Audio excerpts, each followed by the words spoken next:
Dito pa rin po tayo sa Barangay 775 sa Santa Ana, Manila kung saan nagkaroon ho ng sunog kahapon. Umabot po na ika-4 na alarma at nagsimula po ito pasado alas 6 ng umaga. Umabot sa halos 100 kabahayan o 300 pamilya na apektuhan ng sunog dito sa Santa Ana, Manila. Ito pong kahabaang ito ng Onyx Road ay hindi po ito talaga evacuation center. Pero pansamantalang tinutuluyan po ngayon ng mga kababayan natin dahil yung covered court na malapit ho dito sa kanilang nasunog na lugar ay puno na rin ho ng mga nasunugang mga residente dahil nga 300 mga residente ho ay yung 300 pamilya ang naapektuhan po ng sunog na ito na umabot nga sa ika-4 na alarma. Sila po, ito yung mga nakita nyo, may mga tent ho dito, pamilya ho yung magkakasama ngayon dyan. Dito na ho muna sila nagpalipas ng gabi at wala pa ho silang nakikita natin ngayon, wala pa silang pupuntahang iba. Malaman natin dito sa ilang mga residente na sunugan. Ay, nasunugan ho ba kayo kahapon din? Opo. Ano ho, kumusta ho? Nawas out po, wala natira. Wala Pader ho na nga. lang natira. Pader na lang ng bahay Opo. nyo. So, dito din ho kayo nagpalipas ng gabi? Opo. Apo.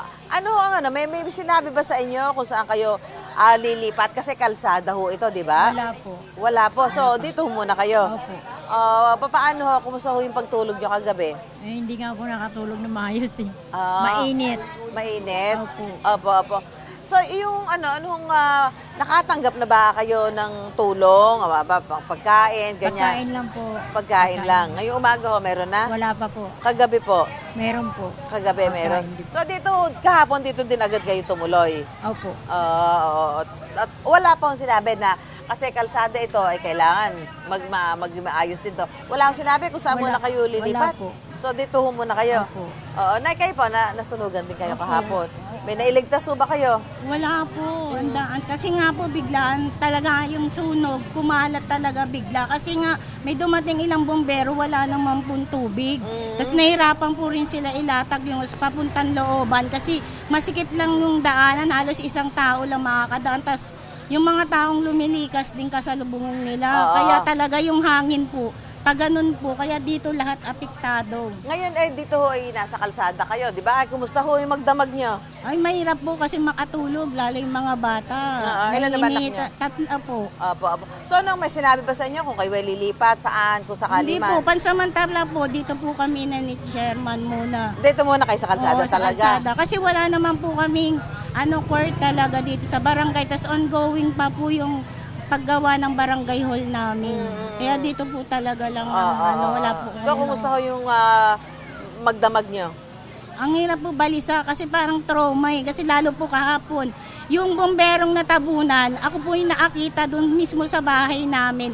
Yung time na natabunan sila, ako po yung nakakita sa kanila na nadaganan talaga sila ng 2 palapag ng bloke. Opo. Tapos tinawag ko yung mga kasamahan nila para iligtas sila kasi talagang nadaganan sila kaya nanginginig po ako sa takot. Ayun, nasaktan. Oo. Okay, so ito ay sitwasyon ng mga kababayan natin dito ho sa Barangay 775 sa Santa Ana, Manila.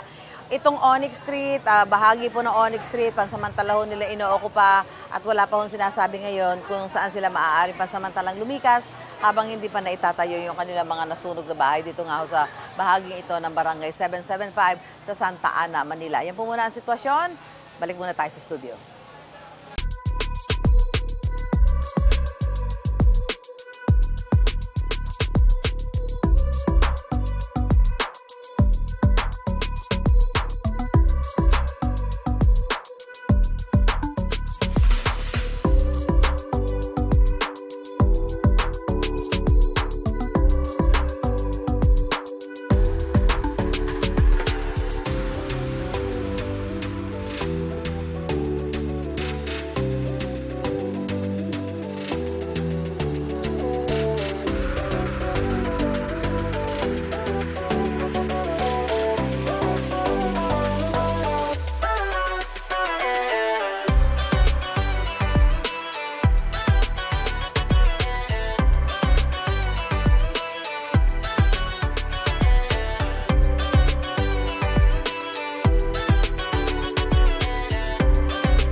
mga kapuso, para una ka sa mga balita, mag-subscribe sa GMA Integrated News sa YouTube. Sa mga kapuso abroad, subaybayan niyo po kami sa GMA Pinoy TV at sa www.gmanews.tv.